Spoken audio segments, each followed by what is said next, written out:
Hello beauties, welcome back to the Jolie Beauty channel. Today I'm doing a fun and colourful look. It's coming up to spring and it's getting a little bit sunny and warm in the UK, so I thought let's just bring it with some bright eyeshadow. It's been a while. I feel like a lot of us have been steering towards these like kind of glossy natural looks, but why not get ready to sit in a pub garden with a full face of makeup on, because that's what I'm going to be doing hopefully next month. So for today's look, I am going to be using the Proud palette. This palette at the moment is 30% off on the Jolie Beauty website, and it will only be like that for the next week. So if you were thinking of getting it and you're liking this look, then take advantage of the offer now because it won't be on there for long. With that all said, let's get on to the tutorial. I want my colours to be super bright today. I'm getting in the mood for spring and all the good weather is coming, so yeah, I just want my shadows to be as bright as possible, and to do that I'm going to be using an eyeshadow base. The base that I'm using today is the P. Louise base in Rumour 02. This is a sticky and tacky base which will help the shadows really adhere to my eyelids. Out of the Ethereal Pro brush set, I'm going to use one of the carving brushes. This is the medium sized one, and I'm just going to make sure I've got lots of the base on the brush, and I'm just going to carve underneath my eyebrow. Once I've carved underneath my eyebrow, I'm just going to pat the rest of the base over the eyelid. I'm just going to pat the rest of the base over the eyelid, and this is just going to give me a nice clean canvas to work with. And as I said, it will make it so it's a little bit tacky, and that will help your products to adhere to it. I like to take a fluffy brush and just blend away the edges. This just means when I go in with my foundation, it's a little bit easier to blend this base into the skin. It does set a little bit, so if you leave it exactly where it is, it might be harder to get your skin products to blend with it. So I just like to go over it a little bit with a fluffy brush, and this will just help to smooth it all out as well. Let's get into some shadows. So today I'm going to be using the Proud palette for this look, and the first shade I'm going to take is this deep dark purple here, Nadia. I'm taking that shade on a small packing brush,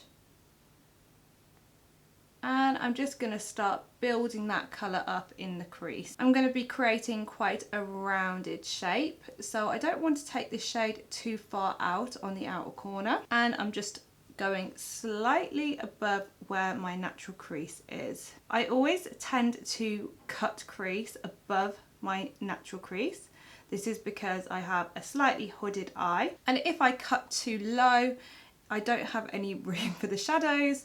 So I have to almost fake my crease. So by going slightly higher with the colours, that means I can cut the crease a little bit higher, and that gives me more room to lay down the other shades. It might take you a couple of experiments to see where your crease looks best.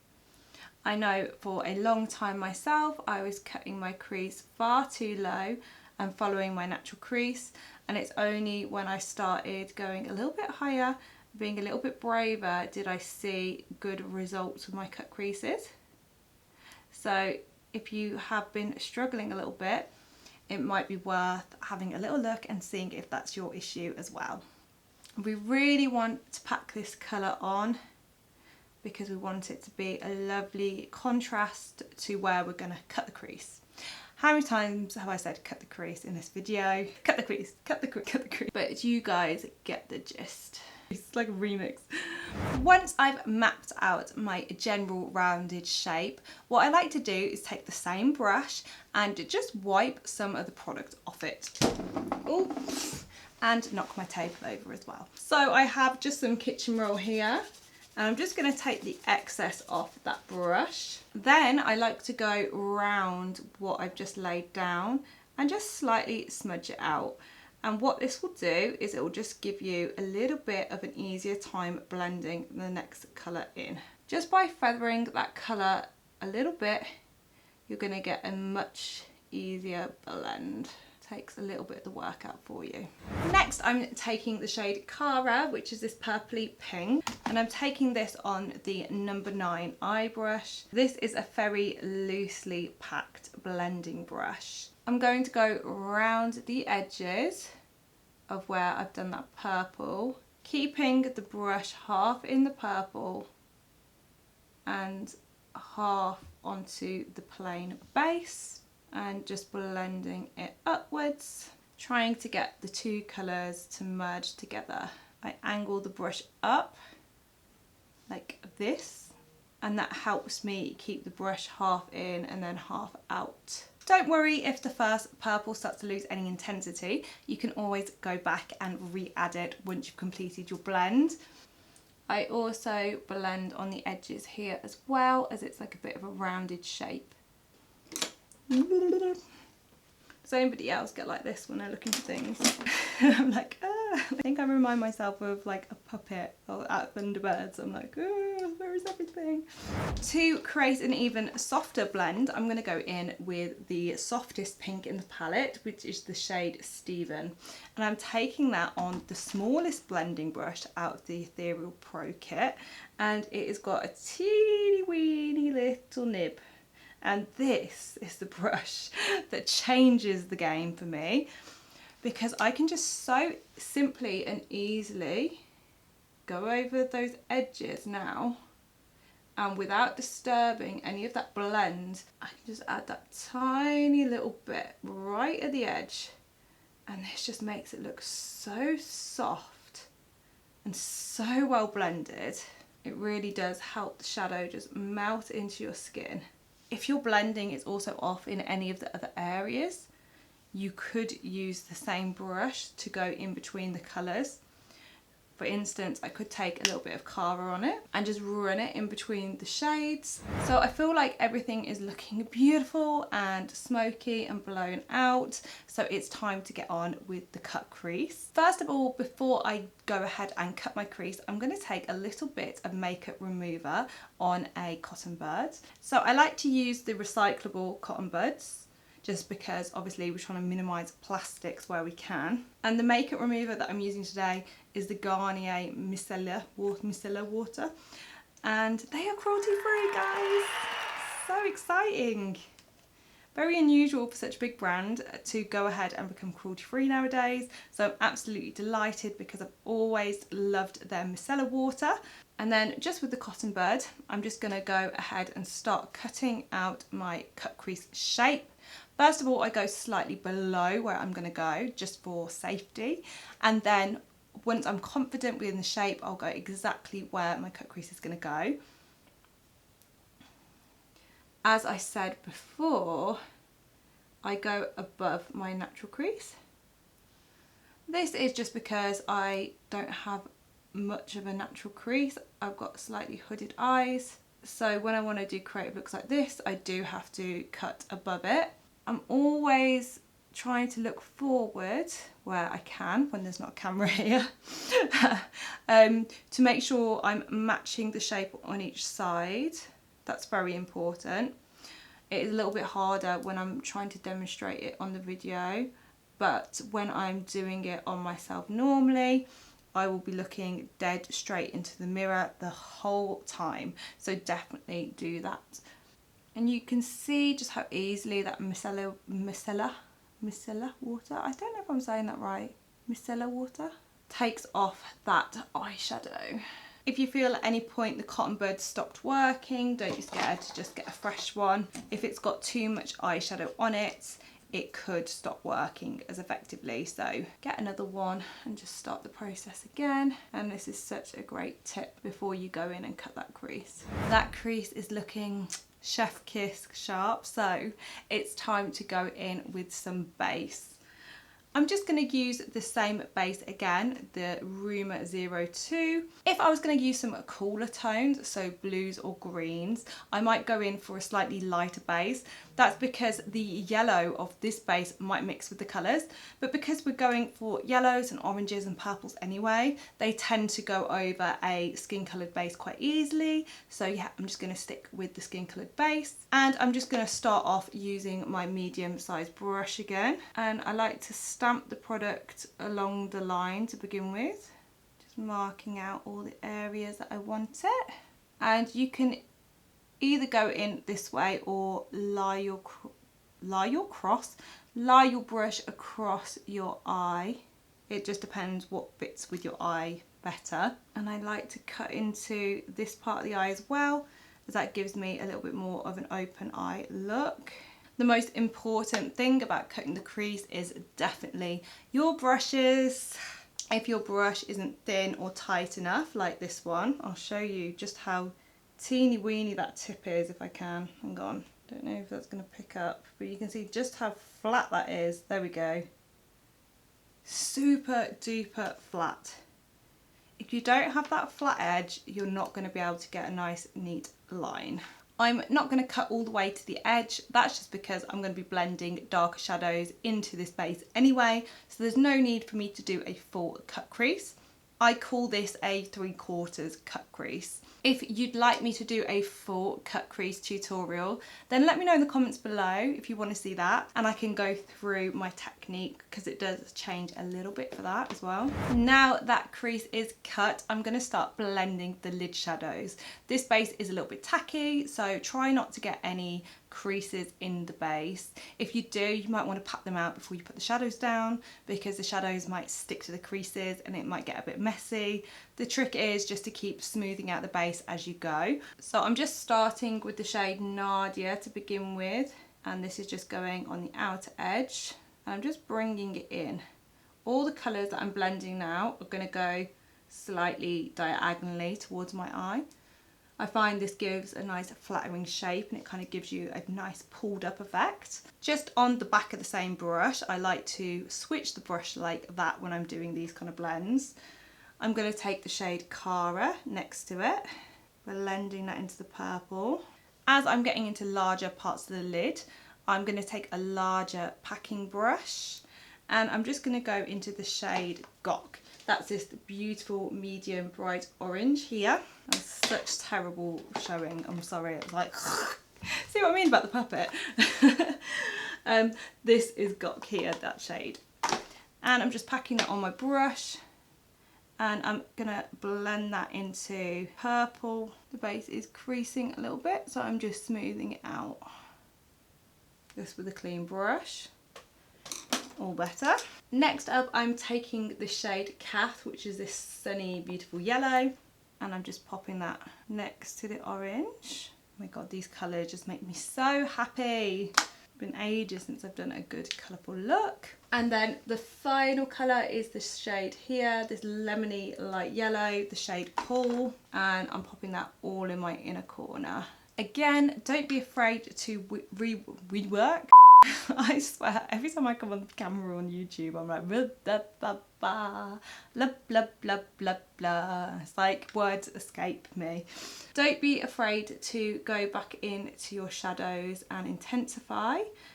I can see here that I've lost a lot of that pink, so I might just go in with Cara again and just make sure it's got its own place. That is definitely visible in this blend.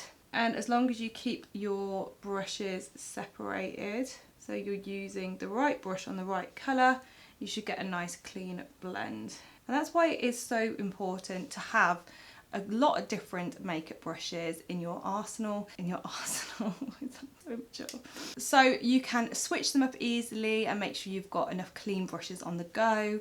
I do recommend also using like an instant brush cleaner. The one that I use is ISO Clean, and that just really helps if you want to switch colours at any point. So I'm pretty happy with my blend so far. Next up, I'm going to add a little bit of eyeliner, and to make this really fun and colourful, I decided to use one of the liquid lipsticks. This is the Air Matte Liquid Lipstick in the shade Midnight. and it's a gorgeous royal blue. We do get a lot of questions on customer service whether our liquid lipsticks are eye safe, and yes, they are eye safe. Also, they set down so well, they won't budge, and they're really good for the waterline too. You could use either of the liner brushes out of the set. I'm going to use this thin angled liner brush, and this is so precise and just nice to use. I'm just going to create a, you know, standard line really, not too thick, not too thin. And I just absolutely love the way this shade pops against these sunset colours. I think when we decided to call it Midnight, it's because it kind of reminded me of like those summer days where, you know, you're up with your friends, maybe having like drinks on the beach, stuff like that, and the sky is just like gorgeous, like inky blue. Like it doesn't look dark, it just looks beautiful and blue. And can you tell I'm dreaming of holiday? I'm dreaming, Boris. I'm not sure we'll all be going on holiday this year, but I can definitely say that we can bring the holiday home.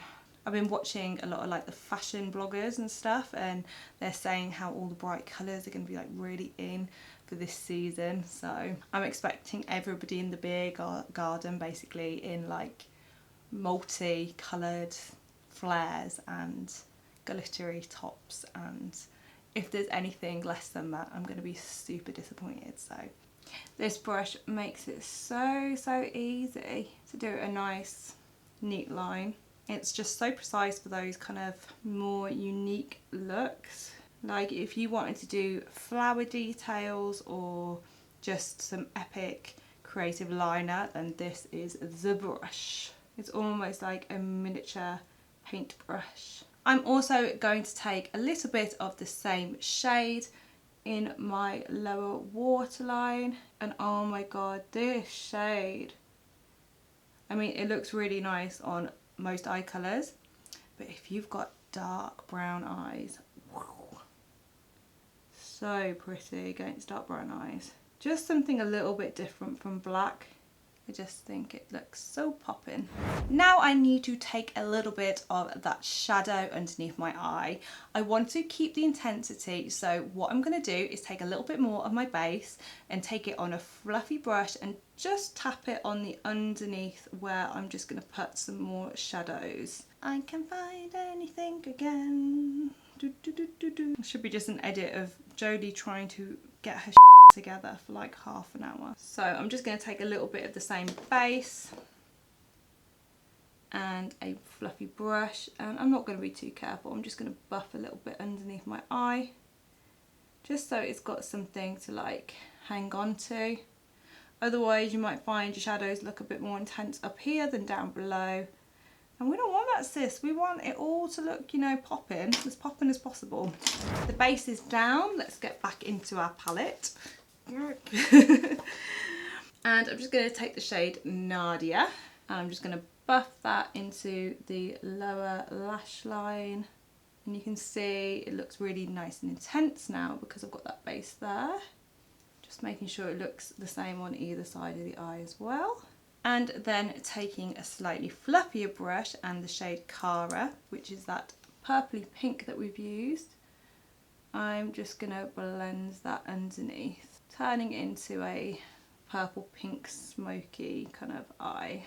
Obsessed with the colours. Before I put any lashes on, I'm just going to add a coat of mascara. For one, I normally have tons of makeup on my lashes, so I need to cover that up. And this just helps also the lashes to blend a little bit better. So any mascara will do. I'm going to put that on the top and the bottom. Oh, tickly nose. Then I'm taking my wispy lashes in the style Vivian with my trusty Lash Lock glue. If you want your lashes to stay on all day and all night, then you definitely need to try out our Lash Lock glue. I have super watery eyes and these just won't budge on me with that glue, so if you suffer from that kind of problem, you might want to check it out. It's also latex free and it's completely clear as well, so that means that you don't get any messy dark patches like you might do with a white or a black glue. You just want to wait for that to get a little bit tacky, and that's between normally 30 seconds up to maybe 1 minute 30, depending on the climate. And I always look down into my mirror, pop it on from above with the tweezers, and just try and pinch the lashes together with my natural ones.